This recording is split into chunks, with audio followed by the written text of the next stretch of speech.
and he's selling it hard, and we're just offering the truth. Science isn't political, at least it shouldn't be. Vaccines have allowed us to live 30 years longer than we did 100 years ago. That's what vaccines can do.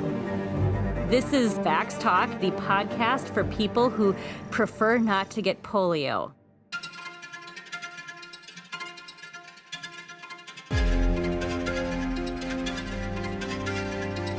Counter disinformation in a compassionate way. We have to get good information out there. You were given a broken and beautiful world. You will take this world in your hands and make it less broken and more beautiful.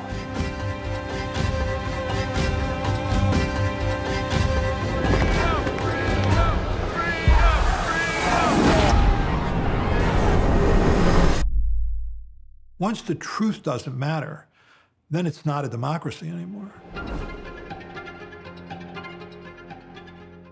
Gentlemen, good morning from Las Vegas. Hey, Hi, Vegas and Hizzy.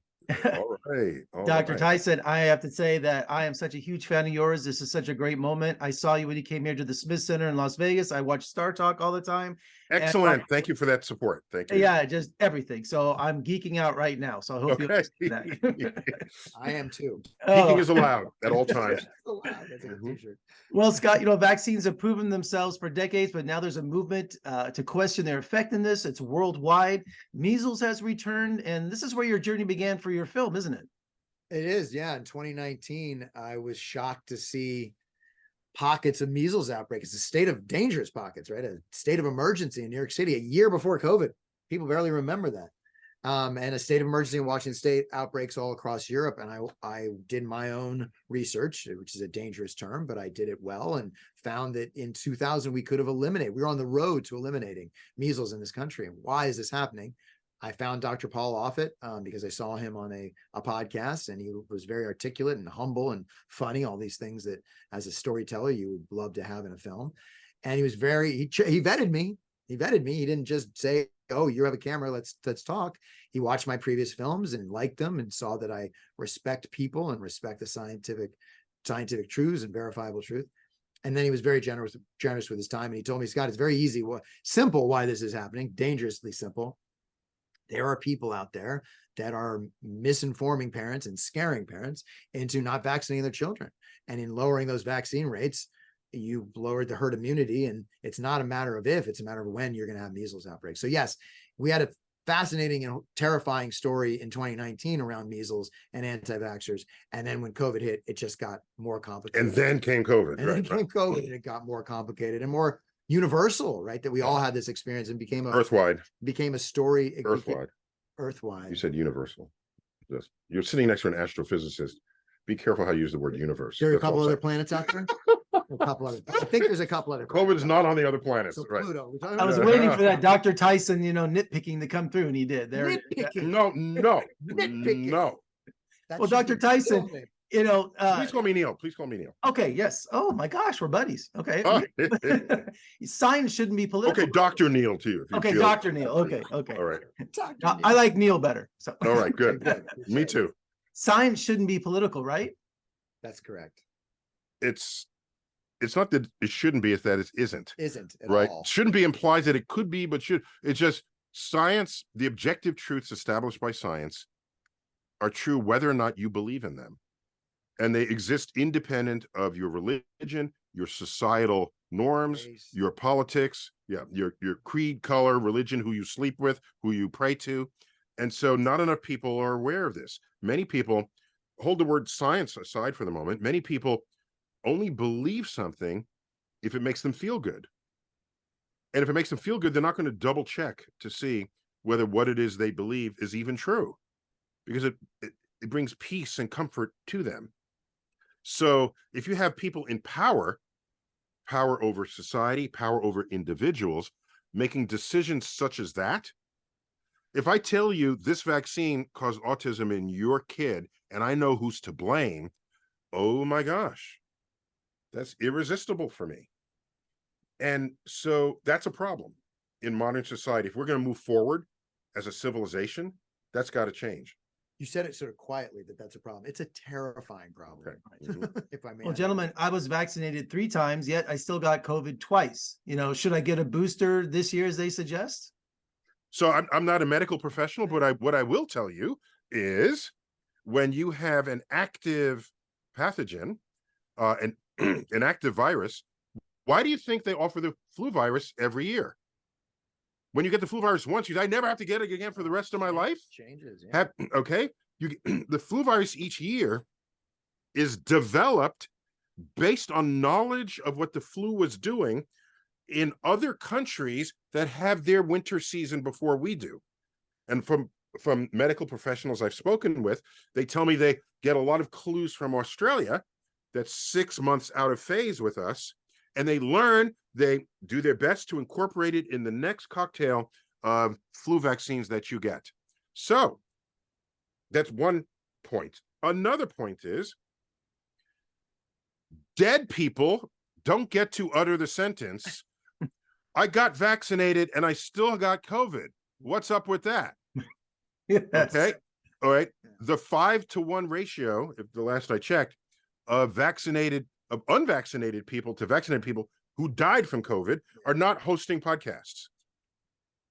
So what we know for sure, even if it was uncertain at the very beginning, and even if imperfectly communicated, what we know for sure is that the COVID vaccine, if you get COVID, will lessen your symptoms, most definitely will keep you out of the hospital, and greatly improves your chances of not dying.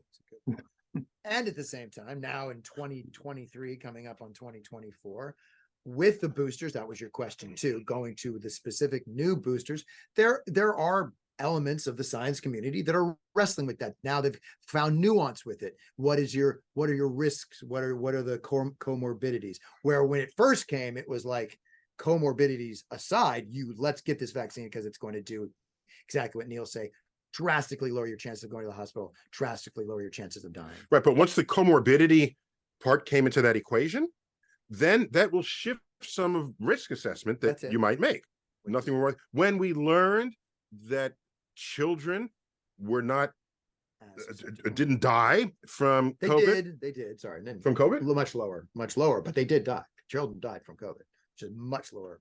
Oh, I thought it was like very mild in them. Okay, but we're not. Don't listen to us. As dangerous. Yeah, not as we're not the medical professionals here. The point is, right. we learned that its effect on children was much milder compared with grown-ups. Okay, that was not entirely known at the beginning. Okay, it was not. The flu kills old people and young people. Okay, and if you have a respiratory disease, you want to take the cautions necessary. Then you continue to learn more. So maybe we need a system going forward where risk assessments are actively adjusted so that lawmakers that make the rules about are schools open, or businesses open or not, that they can then make wise governance decisions in the face of information. Right. Now, so with this latest COVID booster, I'm an old man now. Yeah, I'm taking the booster. I got it just a couple of weeks ago. If you're okay getting whatever flu symptoms there are or other symptoms, you know what terrifies me? Long COVID. The people I know have long COVID. I don't want to come near that ever. That's okay. Yeah. So you can say, I can just answers. get COVID and recover from it. Okay. All right. But we have a vaccine. How are we as human beings at risk assessment? I got the flu shot too last week as a on record. Okay. So Well done. I'm a man of science. I have a recent book with an entire chapter called Risk and Reward, which is an indictment of our inability to understand the probability and statistics that shapes our world. Well, Can't relate to that in Vegas. That's in Vegas. Now, let me ask you this. I call it the Noah's Ark theory. Why have empathy for people who don't want the vaccine? Here you tell them, you warn them about it, and they say, we don't want it. And all of a sudden the flood comes and they're banging on the If they did that, ark. I got you. If they did that and then became survivalists out in the woods or moved to the mountains of Alaska, fine. It's a free country. But if you catch COVID for not being vaccinated, whether or not you die, you're going to be spending and you're part of civilization, you're going to be spending time in the company of other people. Somebody possibly more vulnerable than you. Correct. Spread Okay. yes. And so now that's the social contract. Right. I care, and so should they, because in a social contract, your actions affect other people. And to the beautiful word empathy, which is a big part of our editing process on this, the empathy of the public health frontline workers, public health workers that saw anti-vaxxers spit on them and say, how can you be using this vaccine? And then they don't get vaccinated. And then those same healthcare workers see that person in their hospital, right? And care for them. And care for them. That's a beautiful and difficult. We've heard it from public health, how hard that was. But of course they still stepped up, because that is their higher mission, is I'm going to not choose who I decide that I'm going to help live or die. Anybody that comes through the door, I'm going to do my best with all the systems of science and my abilities to save them. How do you combat disinformation? I mean, with people like Robert F. Kennedy, a potential presidential candidate, also and the internet has exploded because, I got every vaccination. I'm Gen X. I got every vaccination as a kid, never got measles, never got any of those things. So I'm a true believer in them. So how can people just all of a sudden turn off science and logic? Well, there's a part of that where you made the connection. You don't have any of those diseases, and you've been vaccinated against it. As Paul Offit says in the film, vaccines are a victim of their own success. Victim of their own success. Yeah. Well, I don't need a vaccine. Well, I don't have that disease. Yeah. I don't know anybody that has that disease. And that's like me telling you, why do you use dandruff shampoo? You don't have dandruff, right? Scratch. Timing. I don't have that problem. Oh, sorry. I didn't mean to bring the ball. Neil, we're friends now. You're making cracks at me. I can tell. My hair's thinning too. I'm just trying to hide it now. So the misinformation. So people need to know when and how to spot it. The bias of others, bias within themselves. Yeah. And that's not taught in school. Yeah. And not taught as specifically as you've put such a beautiful fine point on it, Neil, that it's teaching the scientific method, not just in STEM and then moving on from it, teaching the scientific method as a tool to use every day, right? Wake up. We're talking about, like, instead of a pledge of allegiance, on top of a pledge of allegiance, let's have a pledge to science every morning to say that I'm going to use the tools of science to make the best decisions to help me not believe in something. Yeah. So I got help me. I pledge to do all I can to not fool myself into thinking something is true that is not true, or that something is not true that is. That's the pledge. If we pledge that, then if you think something's true and someone said, wait a minute, I think you're biased there, and here's the bias. Yes. You say, my gosh, thank you. You'll thank the person rather than be angry with them. And this movie is the best out there to educate people and show them that science is true. That science is your best bet. Thank you. Yeah. Appreciate you. Now, before we leave, Neil, seeing Jupiter this week, right? Beautiful. This is the best week to see Jupiter? Yes, because this around these days, because we are in Texas, in Vegas. Yeah, we're outside of Vegas. We're gonna have to travel outside of Vegas. Outside of Vegas. Very bright. Nevada has a dark sky reserve, by the way. I bet. Outside of Vegas. Yeah. So we are on the same side of the sun as Jupiter is. So we are closer to Jupiter than at any other time in our orbits. So when you're close to something that gives off light, in this case reflected light, it's much brighter. So Jupiter dominates the night skies these days. And I'll tell you and your viewers, listeners, Jupiter is likely to be the first star you see after sunset. Oh, it's the first one that pops. That's right. So don't wish on it, because then your wish won't come true, because it's a planet. People who wish on stars and their wishes don't come. They've been wishing on planets. That's why their wishes haven't come true. Not as good a song, right?